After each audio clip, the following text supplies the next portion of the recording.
Okay, good morning, good afternoon, good evening everybody. चलो, तो last lecture में हमने preparation of framework of FS में मैंने आपको होमवर्क दिया था एग्जांपल नंबर 3 एंड 4। तो देख लो एक बार एग्जांपल 3 एंड 4 में आंसर। एग्जांपल में 3 में आपको सिर्फ और सिर्फ प्रॉफिट एंड लॉस अकाउंट बनाने के लिए पूछा था। So GP will be 1 lakh and net profit will be 48। Are you getting the 48,000 profit? Make sure यहां पे डेप्रिसिएशन आप राइट ऑफ करोगे, क्योंकि यहां पे assumption क्या है? Business is not going concern. So is that clear everybody? Okay, next. अगर आप फोर्थ सम देखोगे तो एग्जांपल नंबर 4 में प्रॉफिट आएगा 3,89,500 getting, and if you see the balance sheet, तो total of the balance sheet will be 11,17,000। अगर इसमें किसी को डाउट है यू कैन चेक दिस।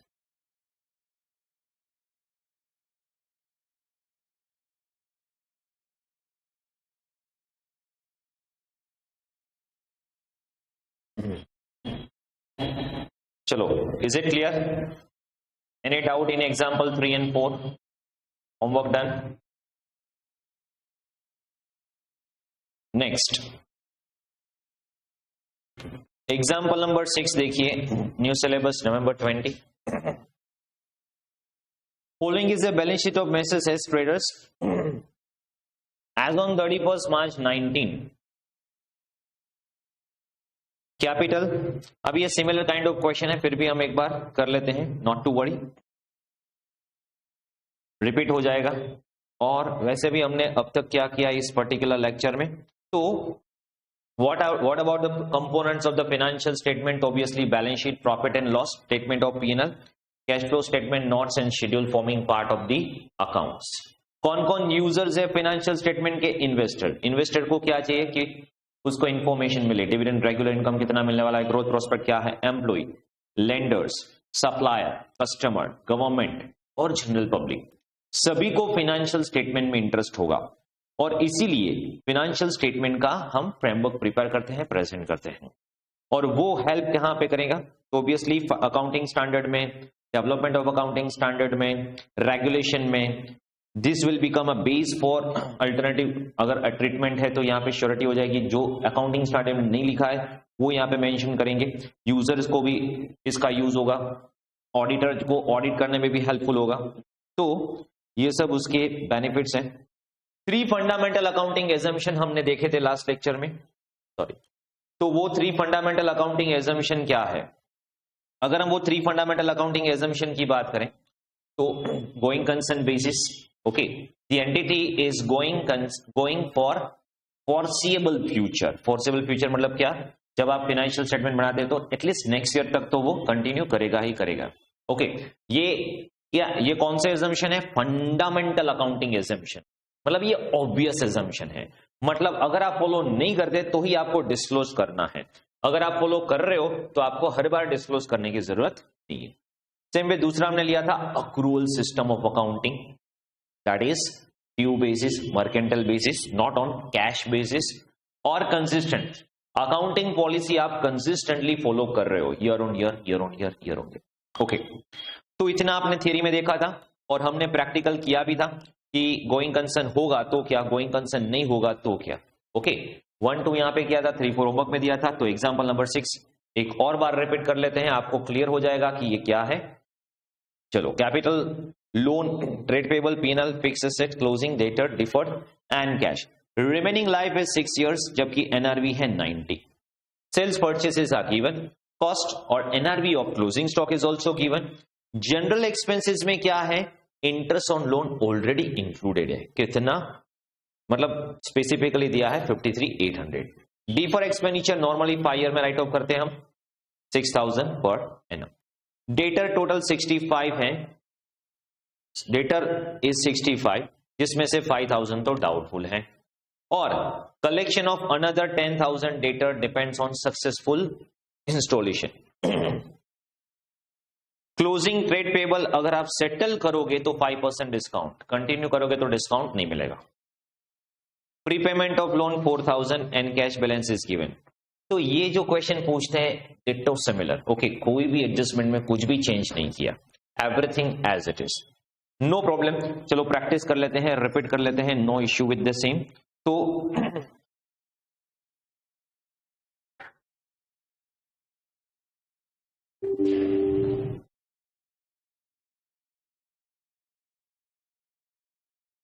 चलो draw the balance sheet and profit and loss account.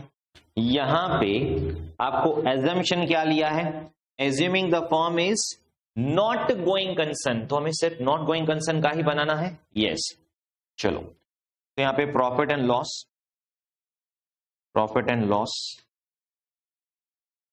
Account for the year ended 31st March 2020।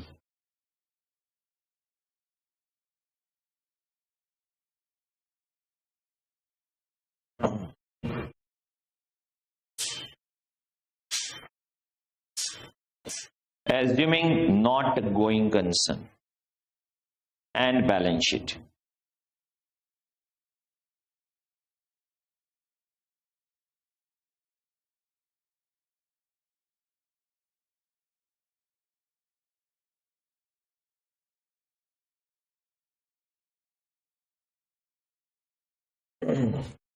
C account में मैंने कई बार देखा है कि as and when you prepare your answer और नोट डाउन द आंसर, जब भी आप फाइनल एग्जाम में भी करते हो तो क्या करते हो, जो आपने अभी रफ में किया वही करते हो।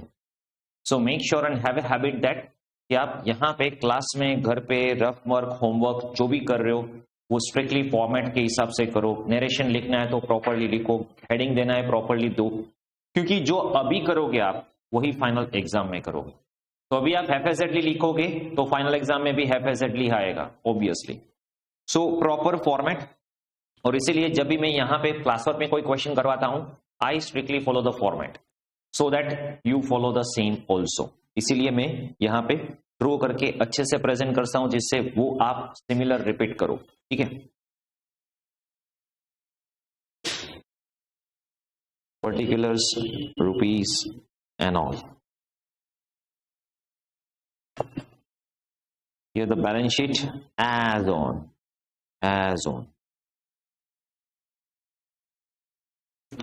31st March 2020। Liabilities rupees, assets rupees, okay. चलो तो सबसे पहले यहां पे क्या लिखा है, फिक्स एसेट 1,05,000 और एनआरवी कितनी है। तो क्या हमें 16 करके डेप्री करना है, नहीं करना है, डेप्री नहीं करना है। क्यों, क्योंकि ये गोइंग कंसर्न नहीं है, और गोइंग कंसर्न नहीं है तो हमें क्या करना पड़ेगा, ये जो फिक्स एसेट है वो रिकॉर्ड करो एनआरवी के हिसाब से। तो 1,05,000 उसमें से राइट ऑफ माइनस कर दो। राइट ऑफ कितना माइनस करोगे, ऑब्वियसली एनआरवी कितनी है 90,000, तो राइट ऑफ कितना करोगे आप 15, तो उसके हिसाब से यहां पे आ जाएगा। यहां पे एक ट्रेडिंग की स्पेस रख देते हैं हम, तो to depreciation, so that will be 15,000, okay. Just a minute,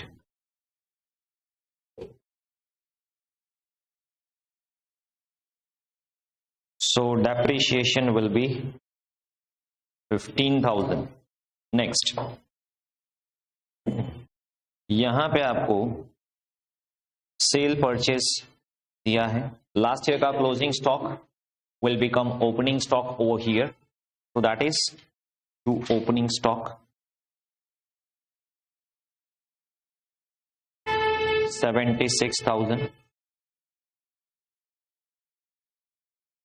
Purchases, sales and purchases 780, buy sales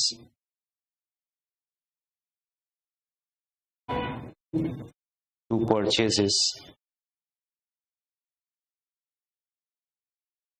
625। Closing stock, current year का जो क्लोजिंग स्टॉक है that is cost 60, NRV 66। Normally हम क्या करते थे, cost NRV which is lower, but ये normal नहीं है, ये है नॉट गोइंग कंसर्न। और जब भी आप कंटिन्यू नहीं करने वाले तो आप रियलाइजेबल वैल्यू पे ही रिकॉर्ड करोगे. So that is by closing stock 66 at NRV. At NRV only. और क्लोजिंग स्टॉक की दूसरी इफेक्ट कहां पे आएगी? बैलेंस शीट में. Stock. So that's 66,000. Okay. Next, general expenses including interest on loan 53,800. तो यहां पे जनरल एक्सपेंसेस, इसमें इंटरेस्ट आ गया 53,800 including interest. Okay.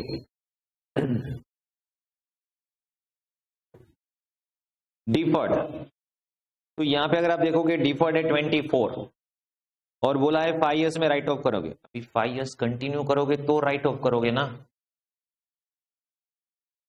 By the way 5 year लिखा है, 6,000 लिखा है, समझ में नहीं आ रहा है 6,000 करके 5 ईयर कैसे होगा. अगर 6,000 का 5 ईयर करोगे तो 30 होगा, यहाँ पे 24 है.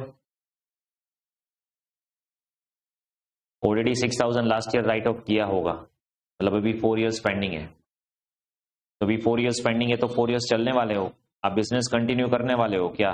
नहीं, बंद करने वाले. तो फिर क्या पूरा का पूरा 24 राइट ऑफ कर दो. Deferred expenses return of. तो ये डिफर्ड एक्सपेंसेस पूरा जो है वो राइट ऑफ कर दो, सिंपल. तो अभी बैलेंस शीट में कुछ आने वाला नहीं है. Is that clear? Okay. Next, debtor की बैलेंस जो है लास्ट ईयर में 68 थी, अभी करंट ईयर में 65, जिसमें से 5 डाउटफुल है और 10,000 जो है वो आपको तभी मिलेगी अगर आप री इंस्टॉल करोगे. अभी इंस्टॉल तो क्या, बिजनेस बंद हो रहा है, तो ये 10 भी गए, 5 भी गए, टोटल 15 गए. डेटर बैलेंस हो जाएगी लाइक डेटर्स यहां पे आपके 65 हैं, जिसमें से less provision for bad debt. Okay, 15,000. तो फाइनली डेटर की बैलेंस कितनी हो जाएगी? 50. तो यहां पे provision for BDR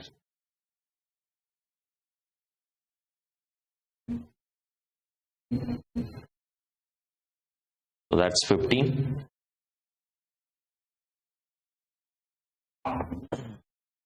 next, closing trade payable 48, जो अगर आप सेटल करोगे तो 5% डिस्काउंट में. अभी बंद करके तो क्या सेटल ही करने वाले और कुछ नहीं. तो यहां पे इसमें 2 नहीं लिखते. क्रेडिटर्स 48 में से आप 5% माइनस कर दो तो कितना हो जाएगा? 45,600. यहां पे आएगा बाय ग्रोस प्रॉफिट. फिर हम लिखेंगे यहां पे डिस्काउंट. ओके, कितना? 2,400. Is it? There is a prepayment penalty of 4,000 on loan. तो यहां पे पेनल्टी आने वाली है लोन की 4,000 और वो पेनल्टी रहेगी आउटस्टैंडिंग यहां पे. तो लोन कितनी है? लोन के साथ ही लिख देते हैं. लोन है 11%, 80 प्लस उसमें पेनल्टी 4,000, तो यहां पे 84 हो जाएगी with penalty. Cash balance given है 165,200 कैश. ओके, अभी एक बार एडजस्टमेंट सारे हो गए. अभी बैलेंस शीट एक बार देख लो, कुछ पेंडिंग है क्या? डेटर आ गए, कैश बैलेंस दे दी है हमने. हाँ, कैपिटल 150, तो ये हमें लिखना पड़ेगा कैपिटल ओपनिंग 1,50,000, जिसमें ओके यहां पे पीएनएल बैलेंस भी दिया है 56. तो profit and loss opening 56, current year का जो भी प्रॉफिट है वो प्लस कर देंगे यहां पे. और कुछ ट्रेड पेबल आ गया, कैपिटल आ गया, एवरीथिंग इज डन. चलो अभी मुझे क्या करो, प्रॉफिट एंड लॉस की बैलेंस जीपी पहले दे दो. GP gross profit.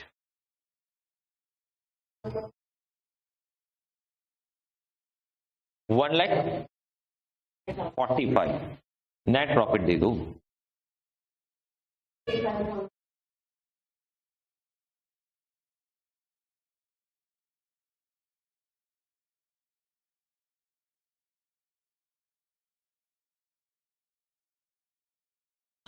$45,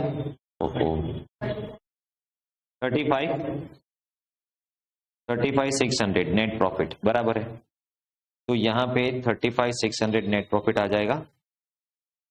what will the balance?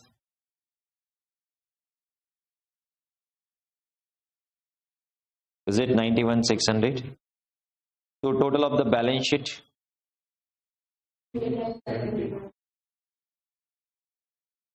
3,71,200।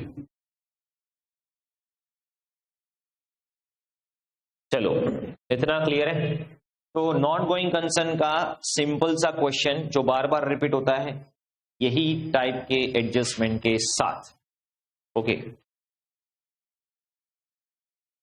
चलो इसको नोट डाउन कर लो, अगर पेंडिंग है तो, साथ में लिख रहे तो बहुत अच्छा है।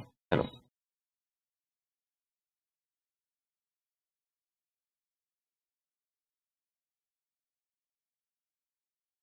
बोलो। यस यस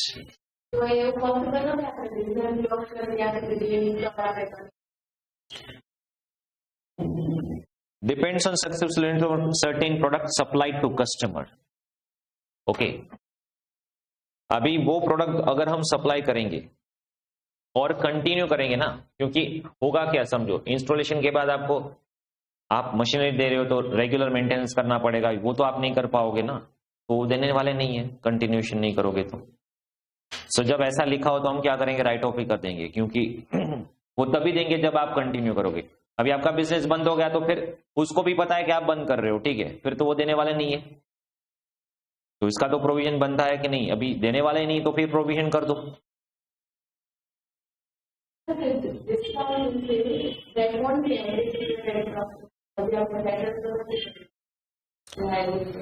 अभी देखिए जब हम going concern assumption hold good नहीं करते फिर वो प्रूडेंस वाला भूल जाओ। क्यों? क्योंकि लॉजिकली स्पीकिंग अभी नॉर्मली हम क्या करते हैं, we can not book the anticipated gain, तो स्टॉक में भी हमने वही किया है।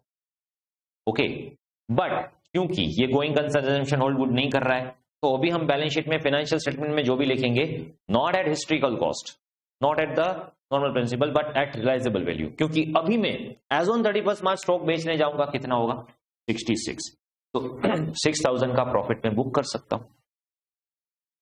तो अभी रियल वैल्यू पे आ जाते हैं, क्योंकि बिजनेस वैसे भी बंद होने वाला है। तो अभी जब बंद होने वाला है तो हम क्या करेंगे कि उसकी अभी रियलाइजेबल वैल्यू क्या आएगी।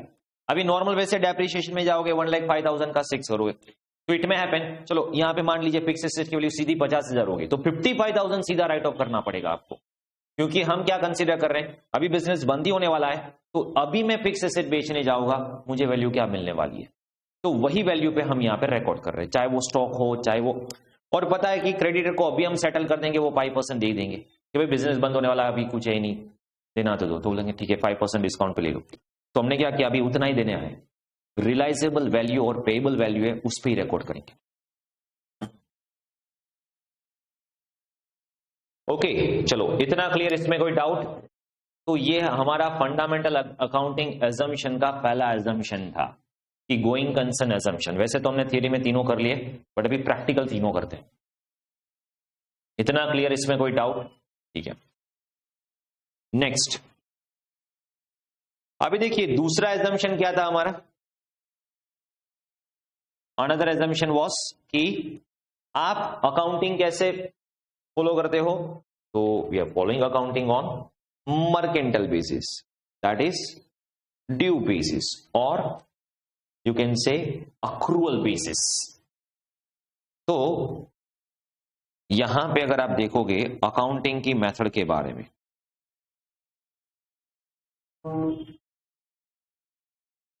तो ये जो अकाउंटिंग की मेथड है that will B divided into two. एक होगी कैश सिस्टम और दूसरी होगी अक्रूअल या मर्केंटाइल सिस्टम।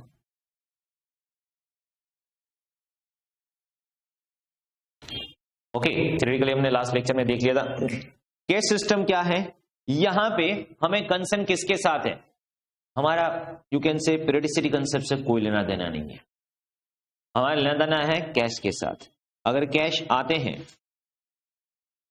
कैश रिसीव होते हैं या कैश पे करते हो, रिकॉर्ड करो। ड्यू होता है, आप कैश रिसीव पे नहीं कर रहे हो, मत रिकॉर्ड करो। कैश इनफ्लो आउटफ्लो होगा तभी जाके आप उसको रिकॉर्ड करोगे।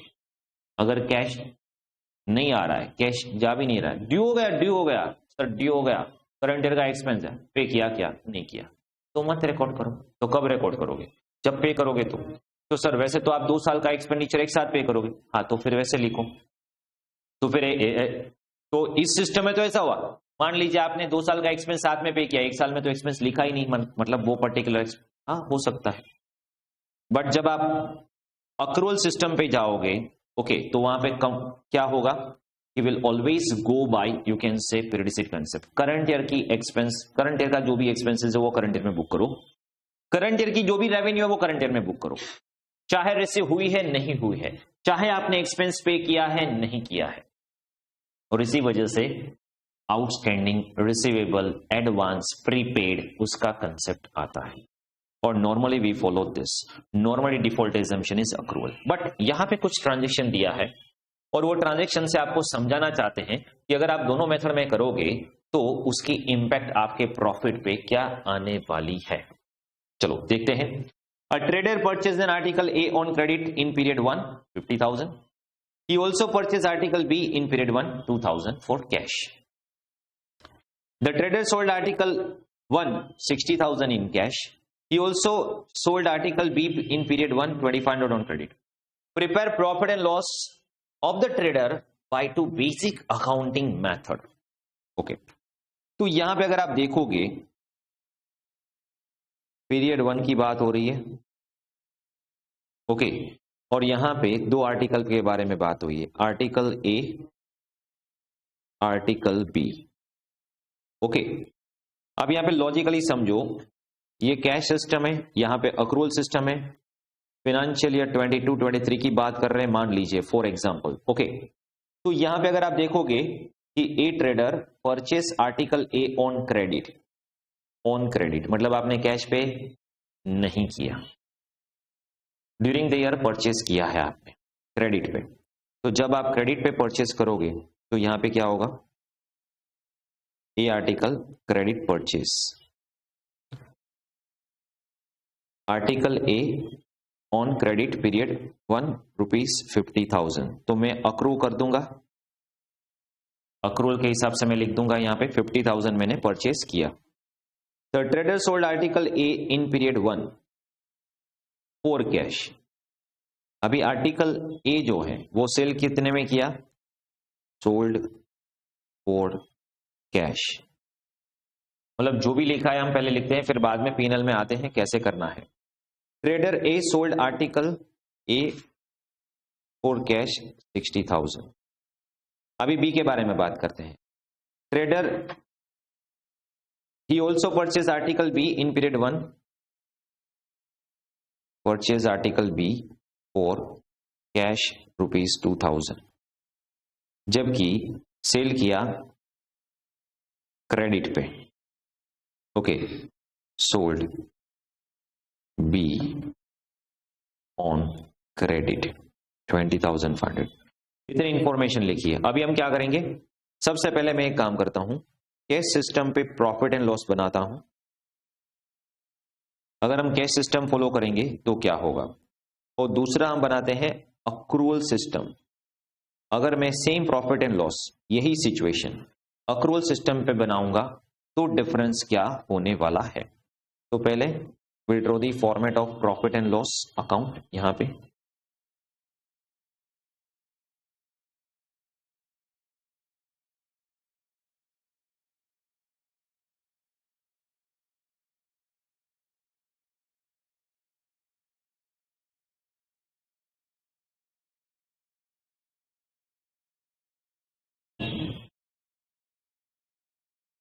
ओके, सबसे पहले हम कैश सिस्टम को फॉलो करते हैं। तो कैश सिस्टम में क्या होगा, अभी देखिए यहां पे पीरियड 1 के बारे में बताया है, एक बात लॉजिकली समझ, सिंपल है, जो पीरियड 1 में मैं क्रेडिट पे कर रहा हूं परचेस, वो पीरियड 2 में पेमेंट करूंगा, या तो पीरियड 1 में पेमेंट कर दूंगा, बट अगर 1 में नहीं किया तो कब पेमेंट करने वालों को, कब तो करना पड़ेगा ना, तो नेक्स्ट पीरियड में तो आप पे कर ही दोगे, ठीक है। तो अगर हम पीरियड 1 के बारे में बात करें नॉर्मली, तो यहां पे क्या होगा, तो सबसे पहले आपने क्या किया, पीरियड 1 में कैश में क्या क्या हुआ है वो बता दो मुझे। कैश में यहां पे अगर आप देखोगे तो आपने आर्टिकल बी परचेस किया, कितने में परचेस किया, 2000 में। तो यहां पे हम क्या लिखेंगे, अभी ये 1 मतलब क्या, पीरियड 1 टू परचेस, और ये परचेस किया मैंने आर्टिकल नंबर बी, कितने में परचेस किया, कैश में 2000। अभी जब आप कैश फॉलो कर रहे हो तो हमें क्रेडिट से कोई लेना देना नहीं है, हमने कैश पे किया, अभी गुड्स आ गए, अर्ली आ गए, लेट आए, परचेस किया, सेल किया, उससे मैटर नहीं करता, परचेस का पेमेंट कब मिला, तो जब मिला तब रिकॉर्ड करेंगे, सॉरी परचेस का पेमेंट हमने पे कब किया, जब पे किया तब रिकॉर्ड करेंगे, सेल्स का पेमेंट हमें कब रिसीव हुआ, जब रिसीव हुआ तब लिखेंगे। कैश में तो क्या है, हमें कैश ही कंसर्न है, ठीक है। तो जब परचेस किया आपने आर्टिकल बी 2000, फिर हमने क्या किया, सोल्ड किया आर्टिकल ए, तो यहां पे पीरियड 1 में ये हुआ सेल्स, आर्टिकल नंबर ए 60,000, तो ये पीरियड 1 हो गया पूरा खत्म। तो आपका पीरियड 1 का नेट प्रॉफिट कितना हो जाएगा, ओपनिंग स्टॉक क्लोजिंग स्टॉक अभी कुछ नहीं दिया है, इग्नोर इट। आपका प्रॉफिट कितना हो गया, सर ऐसे थोड़ी कंपेयर होता है, अभी कैश है तो ऐसे ही करोगे ना। नॉर्मली हमने क्या किया है, क्रेडिट पे लिया है 50,000 का आर्टिकल ए का गुड्स, तो लॉजिकली स्पीकिंग अभी पीरियड 1 में आपने क्रेडिट पे लिया है, कभी तो आपको उसका पेमेंट करना पड़ेगा। अभी पीरियड 1 में नहीं कर रहे हो तो पीरियड 2 में करोगे। पीरियड 2 में क्या होगा कि आप परचेस लिखोगे, कितना, 50,000। ये जो आपने परचेस किया इसका पेमेंट नेक्स्ट पीरियड में किया, अज्यूमिंग कि नेक्स्ट पीरियड में हो रहा है, बराबर, और नेक्स्ट पीरियड में आपने सेल किया बाय सेल्स, ये आर्टिकल बी आपने सेल किया, ये आर्टिकल ए परचेस किया, तो यहां पे 2500। तो पीरियड 2 में क्या हुआ, लॉस हुआ 47,500 लॉस। तो आप सोचिए कितना ड्रास्टिक चेंज हो रहा है, ओके। अभी मान लीजिए यही सिस्टम हम अक्रूवल में करें तो क्या होगा, तो अक्रूवल में यहां पे अगर आप करोगे तो ये एक बात मुझे बता दो, ये सभी आपने पीरियड 1 में ही किया है, everything has happened in period 1 only, चाहे आपने कैश में परचेस किया है या क्रेडिट पे परचेस किया है, everything has happened in period number 1 only. तो हम क्या करेंगे, 2 परचेसेस, चाहे, क्योंकि जब अक्रूवल सिस्टम है that is concern with the periodicity concept, तो हमें क्या करना है, फर्स्ट ये पीरियड नंबर 1 में क्या हुआ है, कैश परचेस भी हुआ है, क्रेडिट परचेस भी हुआ है।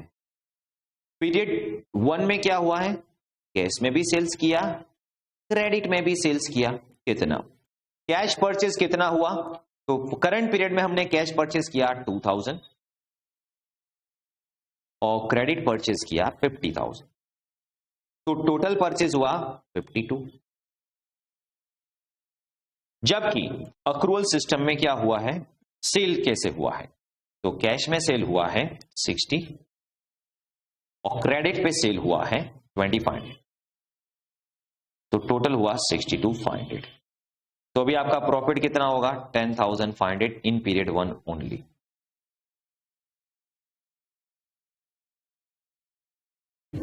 वैसे इसमें पीरियड 1 में पॉजिटिव 58, पीरियड 2 में नेगेटिव 47,500, अल्टीमेटली 10,500 का ही प्रॉफिट होगा, but because of cash system ये यूनिफॉर्मिटी नहीं रहेगी पीरियड वाइज, जबकि अक्रूवल में पीरियड वाइज यूनिफॉर्मिटी रहने वाली है। This is what the difference in cash system and accrual, and that is the logic why we go for accrual, why we assume default accrual करो। periodicity concept जो है, matching concept जो है, accounting के काफी सारे कंसेप्ट जो हैं वो अक्रूवल पे ही फोकस कर रहे हैं कि नहीं अक्रूवल ही फॉलो करो, क्योंकि इससे क्या होगा, आप रेवेन्यू मैच कर पाओगे, करंट पीरियड की रेवेन्यू करंट पीरियड के एक्सपेंस के साथ मैच होगी, पीरियडिसिटी कंसेप्ट भी यहां पे फुलफिल होगा। लॉजिक समझ रहे हो? तो सर यहां पे पीरियड 2 क्यों लिखा? क्योंकि यहां पे सिर्फ जो कैश में रिकॉर्ड करोगे वही यहां पे रिकॉर्ड होगा, क्योंकि ये सब क्रेडिट में हुआ है पीरियड 1 में, तो उसका कैश आपको मिलेगा या आप पे करोगे कब? पीरियड 2 में, तो उसका एडजस्टमेंट पीरियड 2 में होगा, सेटलमेंट पीरियड 2 में होगा, and that is why here it is the issue. Okay, but यहां पे आपको क्या बोला था, सिर्फ 2 मेथड से पीएनएल बना दो, तो हमने पीएनएल बना दिया। तो भी डिफरेंस समझ में आ रहा है क्या डिफरेंस है दोनों में? कैश सिस्टम में only we will follow cash, cash receipt, cash payment, okay, जबकि अक्रूवल में हम कंसर्न है पीरियडिसिटी के साथ। चलो ये नोट डाउन कर लो पूरा।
चलो next, before you go for next one,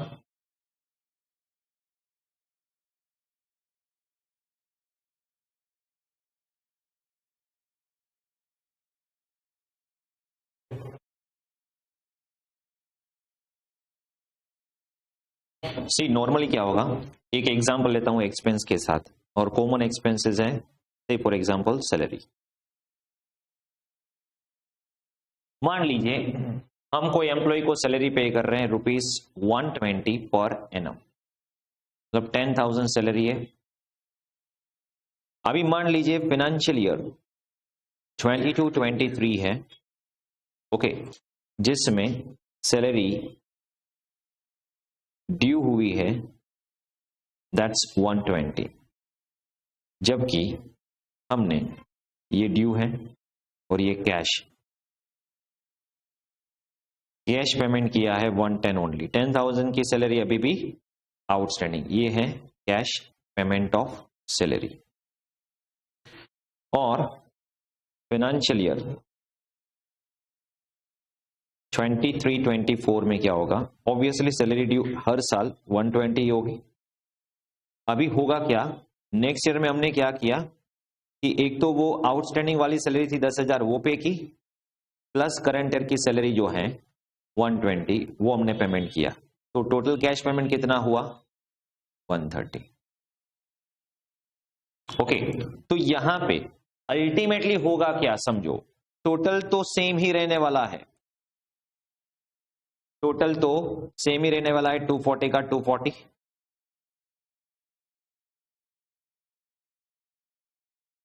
but respective period में मेथड की वजह से चेंज होगा। अगर आप अक्रूवल सिस्टम फॉलो करते हो तो क्या लिखोगे, salary 120, next year salary 120। Sir but यहां पे पेमेंट सिर्फ 110 किया है, तो हम क्या करेंगे 110 प्लस 10,000 आउटस्टैंडिंग, बट लिखेंगे तो 120 ही बैलेंस पीएनएल में।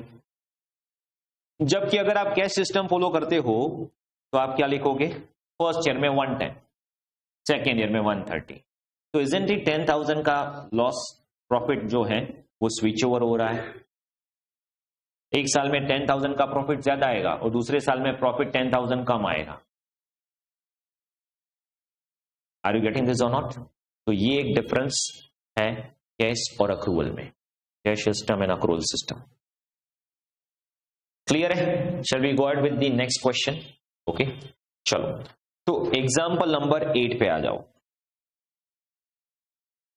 Mister Roy is engaged in trading of item 1 and item 2. Following data is available for his accounting records, for accounting records, for accounting records. क्या है? तीन बार लिख दिया। 1st April 19 to 31st March 20. Purchase item 1 on cash for rupees 60,000 in financial year 1920. Okay. Purchase item 2 on credit. Again वो cash credit वाला topic जो हमने किया था अभी पीएनएल। चलो एक साइड लिख देते हैं कैश एंड दूसरी side credit. Item number 1 and item number 2। Item number 1 क्या किया आपने, कैश में परचेज किया, purchased item number 1 for 60। Purchase item number 2 on credit, तो यहां पे परचेज किया क्रेडिट पे 4,500। फिर सोल्ड किया आर्टिकल 2, सोल्ड ₹5,000 इन कैश। अभी ये सब 1920 की बात हो रही है, बराबर है, ठीक है। Then after he sold item 1 60,000 in cash, sold item 1, तो परचेज भी 60 में, सेल भी 60 में, ठीक है, नो प्रॉब्लम। हमें क्या, payment for item 2 purchase was done on 20th April for 4,300 as full and final settlement। अभी देखिए ये सब जो है ओके वो 1920 में हो रहा है, बट यहां पे कुछ बताया पेमेंट फॉर आइटम 2 मतलब क्या, 2 आइटम परचेज। हाँ ये क्रेडिट में परचेज किया था ना 4,500, वो आपने सेटल किया, कब सेटल किया, नेक्स्ट ईयर, मतलब नेक्स्ट पीरियड में इसका सेटलमेंट हुआ, नेक्स्ट ईयर में इसका सेटलमेंट हुआ एज ए 4,300। ओके वो भी डिस्काउंट देके, ठीक है, 200 डिस्काउंट करके आपने 4,300 का पेमेंट किया नेक्स्ट ईयर में, ठीक है। पेड इंश्योरेंस, ओके ये सब परचेज सेल्स था। अभी इंश्योरेंस, सॉरी इंश्योरेंस आपने परचेज पेड किया ₹2,400, ₹2,400। ओके अभी एक बात यहां पे समझना, ये आपने पे किया है 1 ईयर के लिए, ओके मतलब isn't it like this? मान लीजिए आप 1 जुलाई में हो, कहां पे हो, you are at, you can say 1 जुलाई 2019। अगर मैं इस पॉइंट पे आके इंश्योरेंस पे करता और बोलता हूं कि मुझे 1 ईयर के लिए इंश्योरेंस चाहिए, इंश्योरेंस कंपनी क्या करेगी, कितना इंश्योरेंस देगी कि भाई काम करो 1 ईयर से लेके, मतलब 1 जुलाई से लेके 30 जून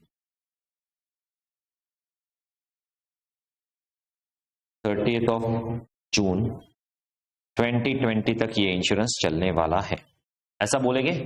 और आपने इसका पीरियड कितना किया, ₹2400 पेड।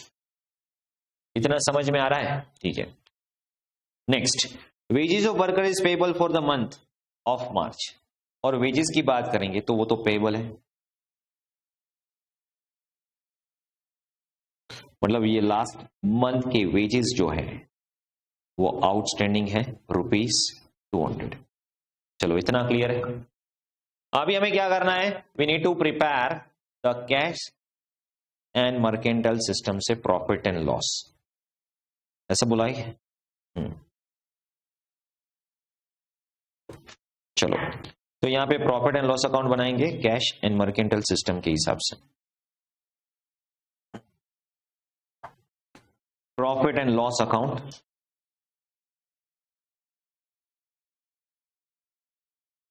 कैश सिस्टम,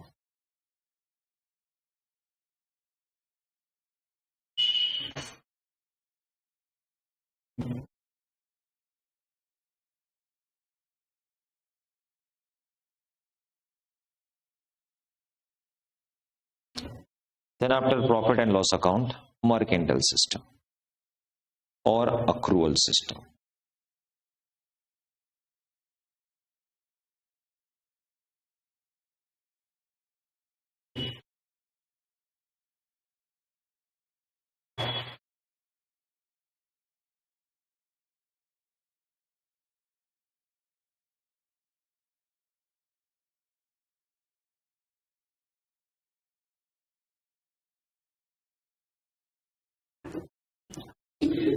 सॉरी, यहां पे क्या आएगा, अक्रूवल सिस्टम।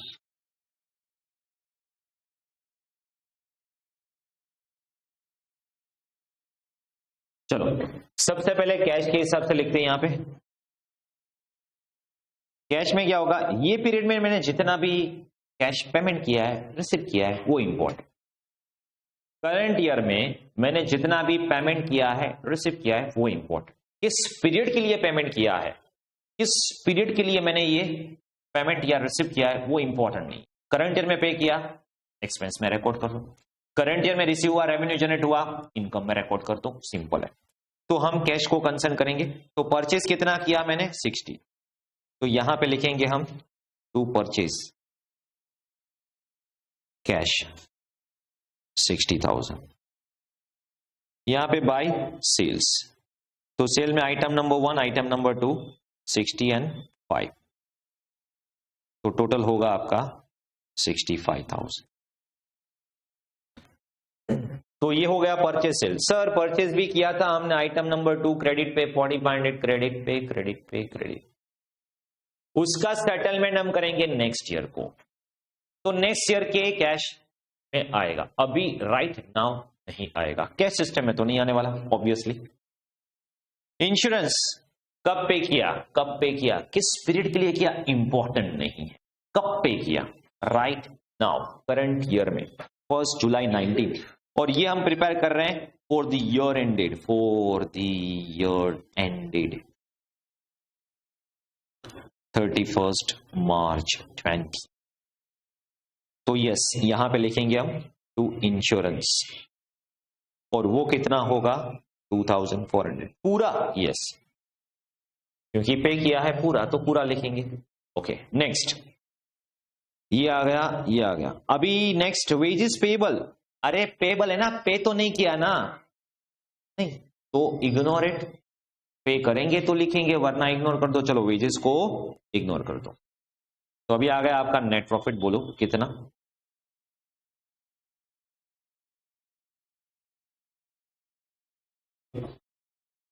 $2,600। अब यही करंट ईयर का प्रॉफिट एंड लॉस अगर हम मर्केंटाइल या अक्रूवल सिस्टम पे बनाते तो क्या होता, तो देखिए यहां पे परचेस, चाहे आपने कैश में परचेस किया या क्रेडिट में, करंट ईयर में स्टॉक इन हो रहा है, करंट ईयर में आप परचेस कर रहे हो, यस, तो उसको लिख दो। तो यहां पे आप देखोगे 60,000 का परचेस किया कैश में और 4500 का परचेस किया क्रेडिट पे, टोटल हुआ 64,500। समझ में आ रहा है?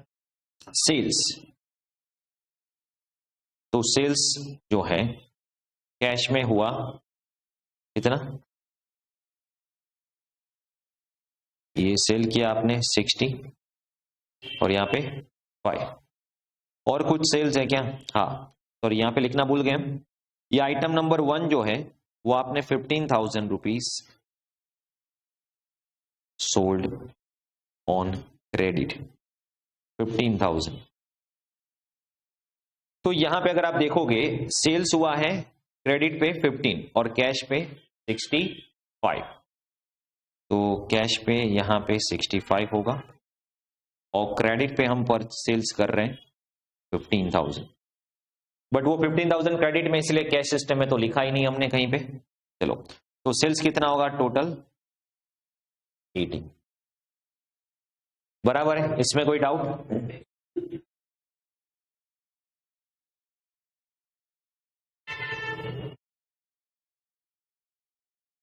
अभी नेक्स्ट जो होगा वो है इंश्योरेंस। इंश्योरेंस में हमने पे कब किया? 1 जुलाई 19 को। हमारा फाइनेंशियल ईयर कौन सा है? हमारा फाइनेंशियल ईयर है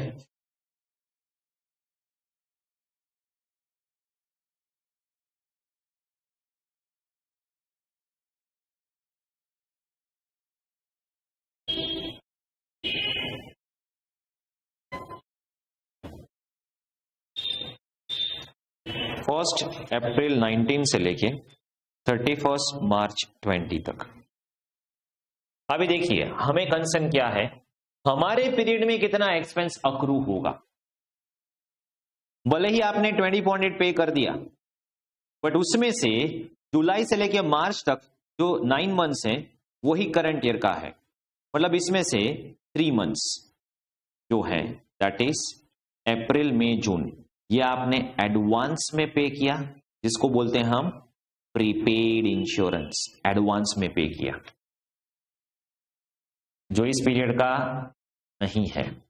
ये समझ में आ रहा है कि नहीं समझ में आ रहा है? जो करंट ईयर का है ही नहीं, क्योंकि हमें कंसर्न है इस पीरियड से, हमें कंसर्न है इस पीरियड से। तो आपने टोटल पेड कितना किया है इंश्योरेंस? 2400। तो वैसे भी हम क्या करते हैं, लेस प्रीपेड, एडवांस में आपने जो भी पे किया वो लेस करना पड़ेगा। कितना? तो 2400 का 3/12, तो इट्स 600। तो ये 600 आपने एडवांस में पे किया। समझ में आ रहा है कि नहीं समझ में आ रहा है? तो आपने ये पे कब किया था? बेस्ड ऑन 24, ये ₹2400 आपने पे किए थे 1 जुलाई, बट इसमें से इतना जो पीरियड है 3 मंथ्स, वो 600 क्या है आपके लिए? प्रीपेड। तो वो हटा देने होंगे, क्योंकि हमें सिर्फ इस पीरियड का एक्सपेंसेस करंट ईयर में बुक करना है। हाँ, मान लीजिए आपने लास्ट ईयर भी इंश्योरेंस पे किया होता तो वो प्रीपेड ओपनिंग होता, वो इसमें हम ऐड करते हैं।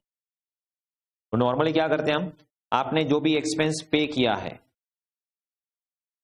उसमें लेस प्रीपेड जो है वो करंट ईयर का हो जाएगा माइनस, और लास्ट ईयर का जो है प्रीपेड लास्ट ईयर वो हो जाएगा ऐड।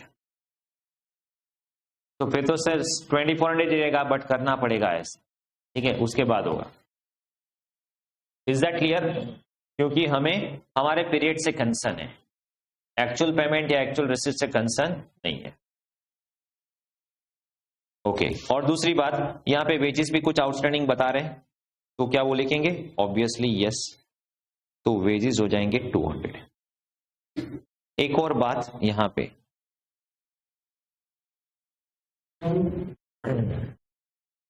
सॉरी, ओके, एक और बात यहां पे, क्या यहां पे बोल रहे हैं The payment for item 2 purchase was done on 20th April, 4300 days full and final payment. एक बात बताओ, मुझे पता है, नो डाउट नेक्स्ट ईयर में ही हम पे कर रहे हैं, मुझे पता है कि मैं 4300 ही पे करने वाला हूं. ओके, तो एक ऑप्शन आपका ये है कि वो 200 को अभी आप राइट ऑफ कर दो, मतलब रेवेन्यू बुक कर दो, क्योंकि आप श्योर हो कि, और वह भी ये अभी 31 मार्च को ही बना रहे हो, और ये ऐसी इवेंट है जो आपको पता है, जब आप ये फाइनेंशियल स्टेटमेंट बना तब आपको पता है.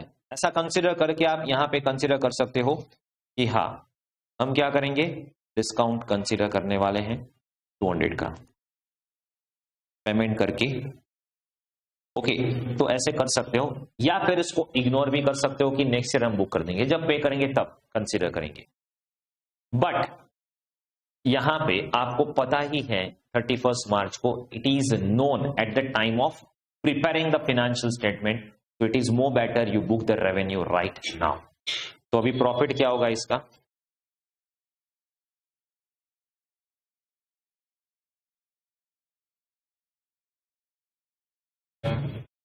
$13,700. इतना क्लियर है? चलो अभी इसको नोट डाउन कर लो अच्छे से. ये जो भी है समझने के लिए लिखा है, फिर भी नोट डाउन कर लेना.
चलो, इज इट डन?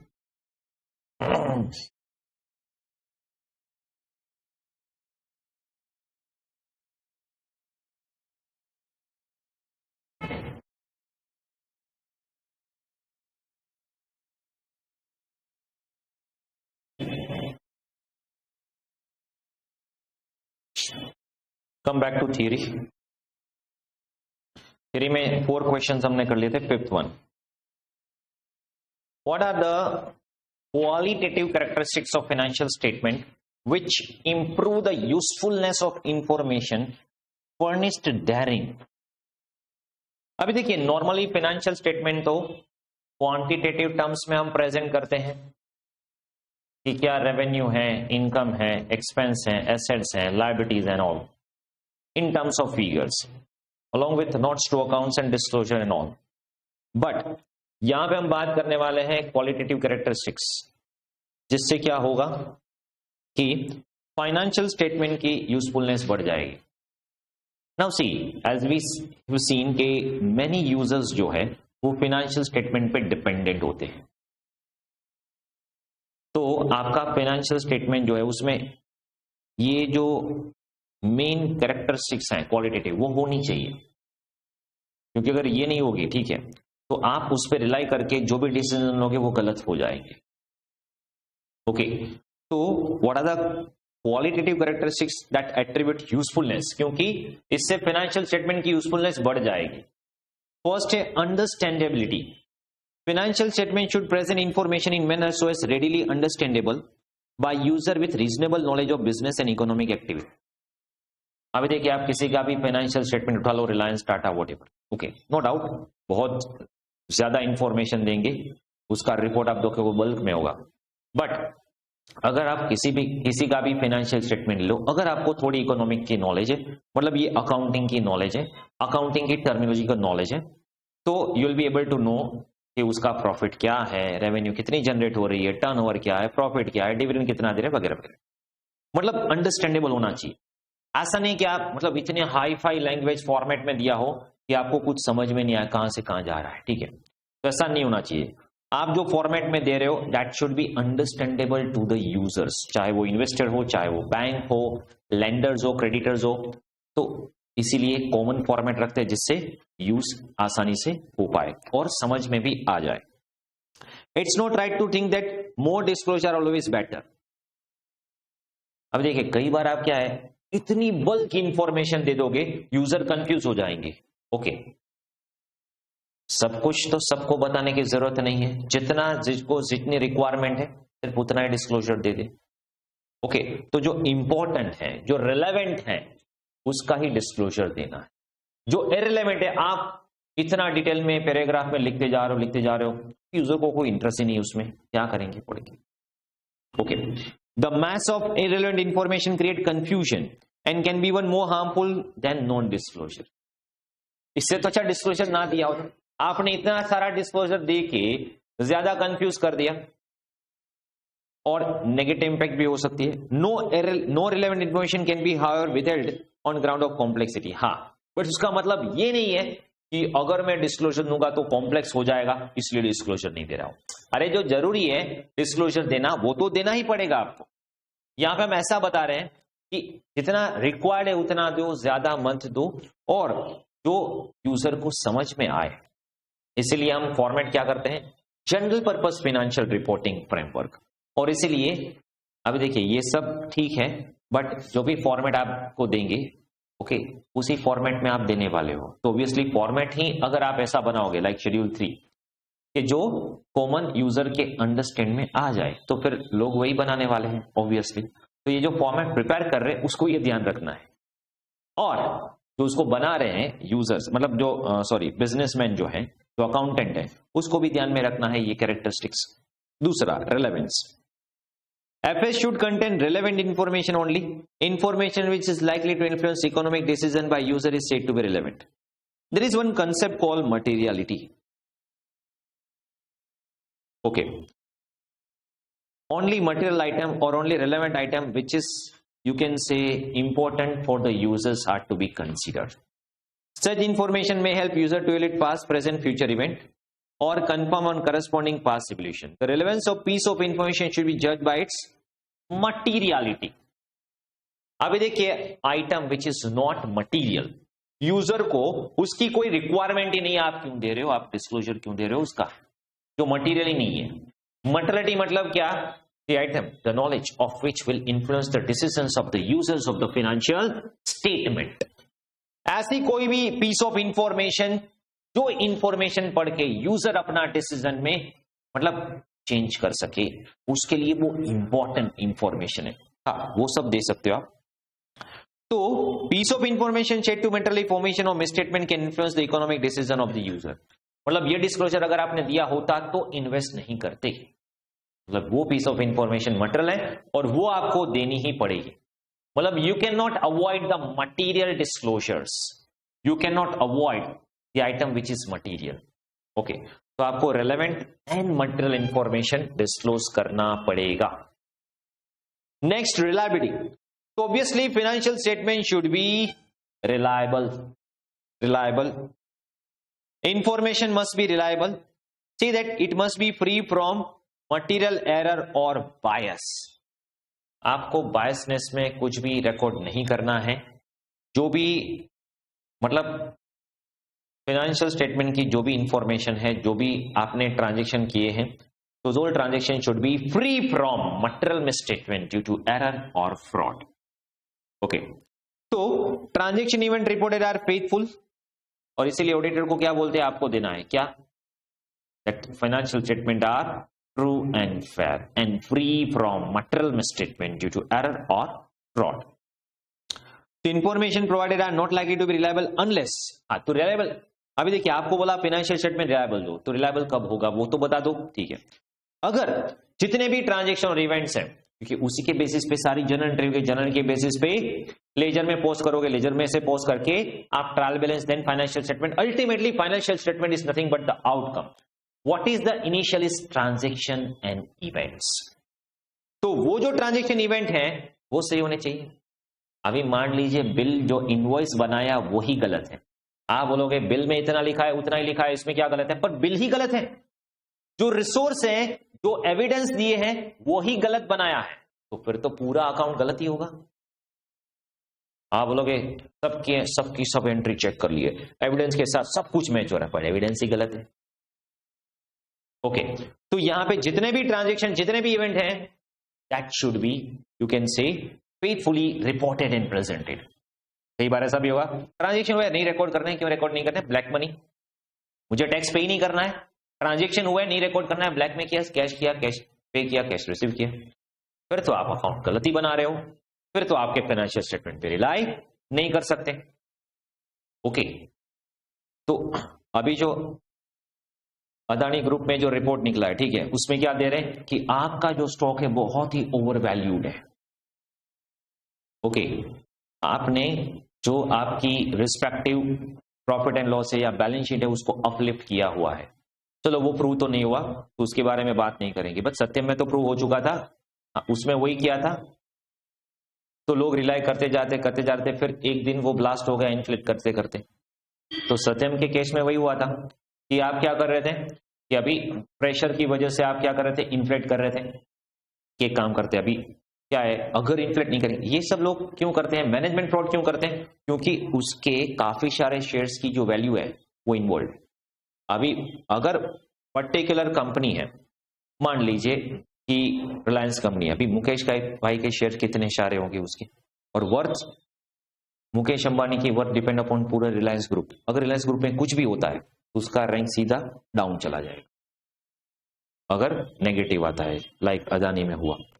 तो यहां पे होगा क्या, समझो कि लोग मैनेजमेंट में फ्रॉड क्यों करते हैं. सोचेंगे कि अभी मेरे शेयर्स की जो वर्थ है कनेक्टेड विद द कंपनी, अगर कंपनी की कुछ भी नेगेटिव इंफॉर्मेशन लीक हुई या कंपनी का कुछ भी नेगेटिव हुआ, share price will go down. अभी हमारे तो क्या थोड़े बहुत शेयर्स होंगे, उनके तो सारे के सारे शेयर, मेजोरिटी शेयर्स उसके है, तो वो पूरा डाउन हो जाएगा. तो अभी उसके लिए क्या करेंगे, जानबूझ के क्या करेंगे, अभी नहीं है, प्रॉफिट नहीं हुआ है, बट वो बता नहीं सकते नहीं हुआ है, तो बोलेंगे एक काम करो इन्फ्लेट कर दो. फिर एक साल इन्फ्लेट किया तो कहेंगे दूसरे साल देख लेंगे, दूसरे साल तो प्रॉफिट हो जाएगा. तो सत्यम में क्या हुआ, दूसरे साल भी वही सिचुएशन कंटिन्यू. तो एक काम करो, अभी थोरोला ऐड कर दो। तो अभी आपने ऐड करते करते करते करते 10 साल ऐड करते गए, तो अभी 10 साल में इतना गैप बढ़ गया कि अभी आप कभी भी एडजस्ट नहीं कर पाओगे, फिर आपको सामने से आके बोलना पड़ा ये सब फेक है। तो ऐसा नहीं होना चाहिए कि वो ट्रांजेक्शन जो है वो रिलायबल ना हो, ठीक है। Transaction events reported in terms of their substance and economic reality, not merely on based on legal form. आगे जाके एक तो आपको कंसेप्ट आने वाला है which is called substance over form. Sir ये क्या है सब्सटेंस ओवर फॉर्म? फॉर्म मतलब लीगलिटी, सब्सटेंस मतलब रियलिटी।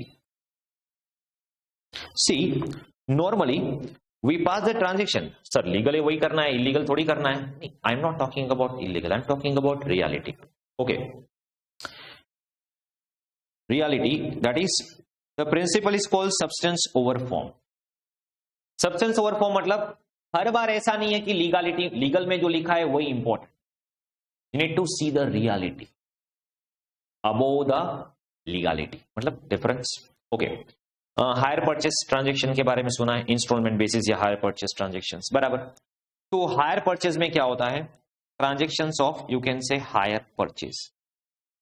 अभी मान लीजिए मुझे कोई गुड्स, अभी इंस्टॉलमेंट नहीं, हम वर्ड पकड़ते हैं हायर परचेस को, ठीक है।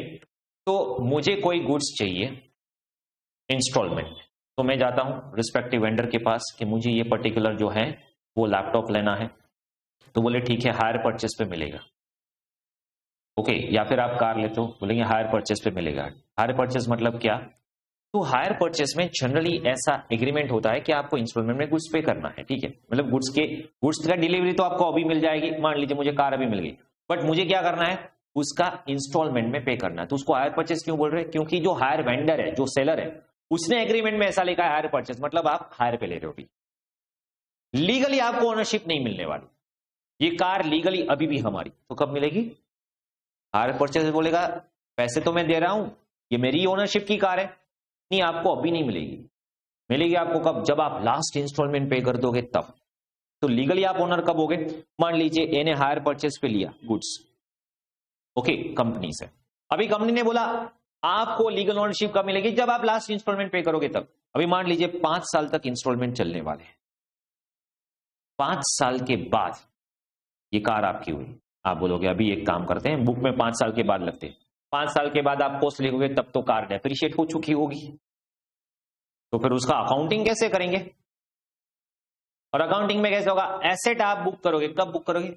Are you the owner of the asset, तो अभी बुक करोगे। तो यहां पे लीगलिटी क्या बोलती है? आप लीगल ओनर नहीं है, आप एसेट बुक नहीं कर सकते। ऐसे कैसे बुक नहीं कर सकते? मेरी एसेट है, वो तो एक फॉर्मेलिटी है। हाँ, वो फॉर्मेलिटी क्यों रखी है? अगर मैं इंस्टॉलमेंट पे नहीं करता तो आके गुड्स लेके जाएंगे, गुड्स रिपर्चेस हो जाएगा, हायर परचेस के चैप्टर में देखेंगे हम। ओके, तो यहां पे क्या होगा? गुड्स जो है वो रिपर्चेस हो जाएगा, बट आपकी लीगल ओनरशिप कब मिलेगी आपको? लास्ट इंस्टॉलमेंट के बाद। तो ये है लीगलिटी, बट हर बार लीगलिटी से ट्रांजेक्शन नहीं होता, you need to see the reality. Legal बराबर है, कॉन्ट्रैक्ट के हिसाब से बराबर है, बट कार तो मेरी है ना, कार तो मैं यूज कर रहा हूं, तो डेप्रिसिएशन किसको मिलना चाहिए? मुझे। तो आप ऐसा करो, जब आपने गुड्स का पोजीशन लिया और एग्रीमेंट किया, उसी दिन एसेट बुक कर दो। ऐसे कैसे एसेट बुक कर दूं? मैं ओनर नहीं हूं। अभी यहां पे लीगलिटी को साइड में रखो, रियलिटी देखो, which is called substance over form. Okay, substance मतलब reality, economic reality of the transaction देखनी है हमें। और रियलिटी क्या है? कार मेरी है, डेप्रिसिएशन में ही बुक करूंगा, एसेट भी मेरी होगी, भले ही मैं लीगल ओनर ना हूं। Is that clear? तो this is how hire purchaser will book the asset in his accounts and hire purchaser will claim the depreciation. Okay, next, reporting enterprise of transaction events neutral. Neutral मतलब उसमें कोई biasness नहीं होनी चाहिए, जो normal है वही। Prudence, prudence is exercise in reporting the certain uncertain transactions. तो यहां पे हमें प्रूडेंस का भी कंसेप्ट फॉलो करना है। Prudence concept means what? What is the concept of prudence? वो कंसेप्ट क्या बताता है प्रूडेंस का? Only anticipated losses can be book, anticipated income को बुक नहीं करना है अनलेस अंटिल वो श्योर है रियलाइज होना, तभी जाके आप इनकम बुक करोगे। ओके, तो वो कंसेप्ट को आपको कंसीडर करना है, और अगर आप ये सब फॉलो करोगे तब जाके हम बोल सकते हैं कि आपके फाइनेंशियल स्टेटमेंट जो है वो रिलायबल है। क्योंकि आप सोचिए ये सब क्वांटिटेटिव क्वालिटेटिव कैरेक्टरिस्टिक्स होने चाहिए, क्योंकि कोई एक कंपनी जो है अगर ये सब कैरेक्टरिस्टिक्स नहीं है, रिलायबल नहीं है, और जब पता चलता है सारे यूजर्स को रिलायबल नहीं है, सभी को लॉस होगा, सभी को ऑब्वियसली। शेयर प्राइस डाउन आ जाएगी, इन्वेस्टर के पैसे जो है वो डाउन हो जाएंगे, ट्रेडर को पैसे नहीं मिलने वाला, बैंक की रीपेइंग कैपेसिटी बैंक को राइट ऑफ करना पड़ेगा। ओके, मतलब सबको ये लॉस होगा जानबूझ के अगर आप इन्फ्लेट करते हो तो। Next, comparability. ऑब्वियसली अभी देखिए आप फाइनेंशियल स्टेटमेंट दे रहे हो तो लोगों को कंपेयर करना है, आपकी कंपनी में इन्वेस्ट करे, दूसरी कंपनी में इन्वेस्ट करे, कैसे करें? तो यहां पे मुझे कंपेयर करना है, तो कंपेयर करने के लिए ऑब्वियसली यूनिफॉर्म होना चाहिए, सेम फॉर्मेट में होना चाहिए। Okay, comparison of FS is one of the most frequently used and most effective tools in financial analysis. Ratio analysis आता है तो हम क्या करते हैं, कंपेयर करते हैं, ओके इस कंपनी का रेशियो इतना है, इस कंपनी का रेशियो इतना है, this is how you compare and then you take the decision. तो कंपैरिजन के लिए financial statement should permit both inter firm intra firm. ये क्या, इंटर फर्म इंट्रा फर्म, मतलब आप जिस कंपनी का मतलब ए लिमिटेड का अकाउंट्स है वो बी लिमिटेड के साथ, सी लिमिटेड के साथ, डी लिमिटेड के साथ, इंटर फर्म अलग अलग फर्म के साथ कंपैरिजन कर पाएंगे आसानी से। कब कब करोगे, सभी के फॉर्मेट सेम है। ओके, और इंट्रा फर्म मतलब सेम फर्म का पास्ट ईयर के साथ comparison. One essential requirement of comparative is disclosure of financial effect in change in accounting policy। अभी मान लीजिए ए लिमिटेड जो है वो कॉस्ट और एनआरवी विच इज लोअर के हिसाब से जा रहे हैं, जबकि बी लिमिटेड जो है वो एनआरवी के हिसाब से जा रहे हैं, सी लिमिटेड जो है जो कि कॉस्ट के हिसाब से जा रहे हैं। तो जो लोग डिफरेंट फॉलो करते हैं उसको मतलब अकाउंटिंग स्टैंडर्ड फॉलो नहीं करते उसको डिस्क्लोजर देना पड़ेगा, हम ऐसे फॉलो कर रहे हैं। जिससे क्या होगा, यूजर को पता है अभी ए लिमिटेड है cost NRV which is lower के बेसिस पे जा रहे हैं, बी लिमिटेड एनआरवी की बी लिमिटेड की कॉस्ट क्या है, अगर वो लोअर पे गए तो कितना प्रॉफिट होगा, सी लिमिटेड कॉस्ट एनआरवी पे लोअर पे गए तो कितना होगा, फिर जाके आप कंपेयर कर सकते हो। अभी आपको कैसे पता चलेगा कि ये लोग कैसे प्रिपेयर कर रहे हैं, डिस्क्लोजर। अगर आप एज फॉलो नहीं करते डिस्क्लोज कीजिए, तो डिस्क्लोजर से पता चल जाएगा कि इन दो कंपनी में क्या डिफरेंस है, and I will be able to you can say match the profit. कि डिस्क्लोजर अगर मैं नॉर्मल के हिसाब से करूंगा तो क्या होगा, तो प्रॉफिट कितना होगा, then I will be able to compare. और जब आप चेंज करोगे ना तब वो लोग ये भी बताएंगे डिस्क्लोजर में आपको प्रॉफिट भी क्वांटिफाई करना होगा। डिस्क्लोजर में आपको क्या प्रॉफिट क्वांटिफाई करना होगा कि ये मेथड मैंने चेंज की, अकाउंटिंग की पॉलिसी चेंज की, तो वो चेंज की वजह से मेरा प्रॉफिट इंक्रीज या डिक्रीज हुआ है। और फाइनली अकाउंट जो है वो ट्रू एंड फेयर होने चाहिए ऑब्वियसली। ओके, तो performance, financial position, cash flow जो है वो सब ट्रू एंड फेयर। थोड़ा वर्ड जो है वो यहां पे ट्रू एंड फेयर लिख रहे हैं, ट्रू एंड करेक्ट नहीं लिख रहे। करेक्ट जो आप वर्ड बोलोगे मतलब क्या, 1 रुपए की भी भूल नहीं होनी चाहिए। ओके, ऐसा तो नहीं है। अभी क्या 10-20 रुपए, 100 रुपीज जो मटेरियल नहीं है उसकी एरर है, आप बोलोगे क्या फर्क पड़ता है, इग्नोर इट। फेयर होना चाहिए, अनफेयर नहीं होना चाहिए, ट्रू एंड फेयर। ओके, तो ये सब क्या है, qualitative characteristics of financial statement. अगर आप देखेंगे काफी बार ये थ्योरी क्वेश्चन पूछा गया है। Okay, next, one of the, कभी ऐसे भी पूछ सकते हैं, one of the characteristics of FS is neutrality. तो यहां पे न्यूट्रलिटी के बारे में पूछ रहे हैं। न्यूट्रलिटी मतलब रिलायबिलिटी, ये जो रिलायबल है उसके बारे में पूछ रहे हैं। Okay, next, what are the elements of financial statement. वैसे तो एलिमेंट्स में अगर आप देखोगे तो assets, liability, equity, income, expense. Okay, ultimately होता क्या है, अगर आप इक्वेशन के हिसाब से जाओ, इक्विटी और capital, it is nothing but assets minus outside liabilities. और यहां पे क्या होगा, इक्विटी में आएगा opening capital plus profit minus withdrawal, तब जाके आपको ये क्लोजिंग कैपिटल मिलेगी। और ये जो प्रॉफिट आएगा, प्रॉफिट में क्या होगा, इनकम माइनस एक्सपेंस। तो अल्टीमेटली कंपोनेंट्स हम गिनने जाएंगे तो क्या होगा, एसेट्स, लायबिलिटी, इक्विटी, इक्विटी के अंदर बाइफरकेशन, इनकम, एक्सपेंस। समझ में आ रहा है?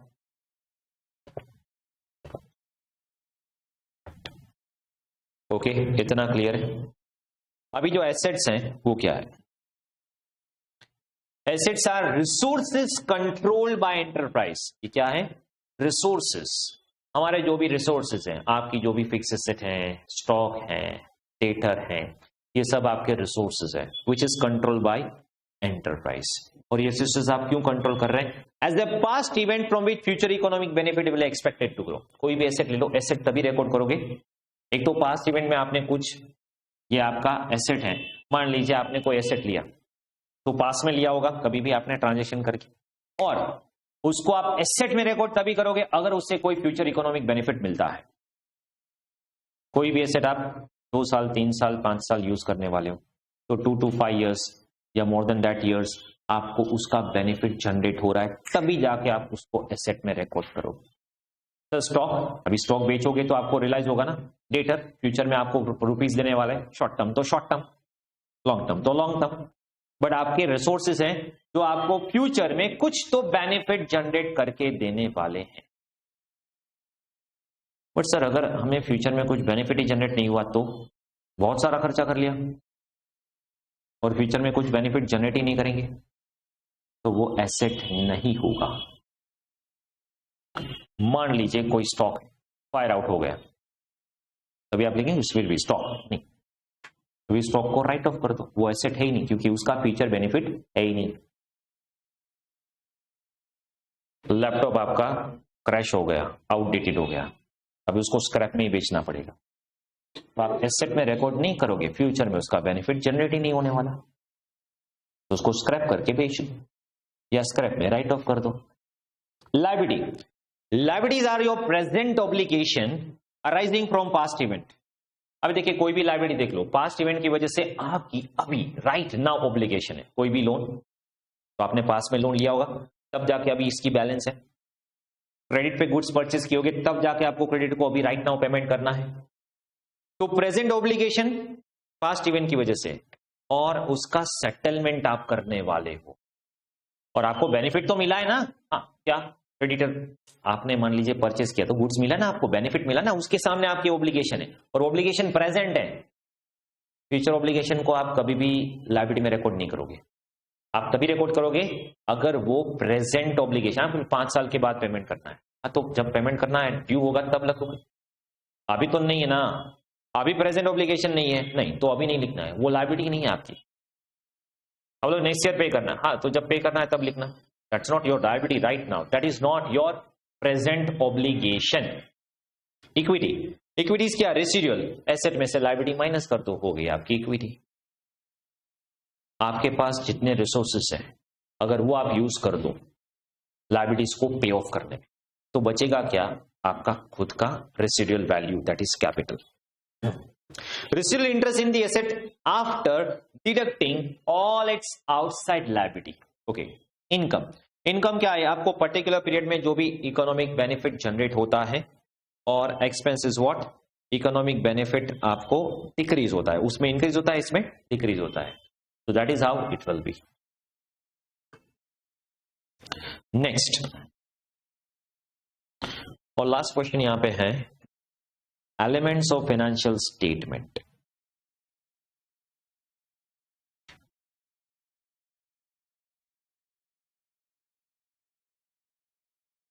ओके, आज यहां तक रखते हैं। इसका जो प्रैक्टिकल है एफएस का और ये इक्वेशन का, वो आगे हम देखेंगे। Okay, next lecture.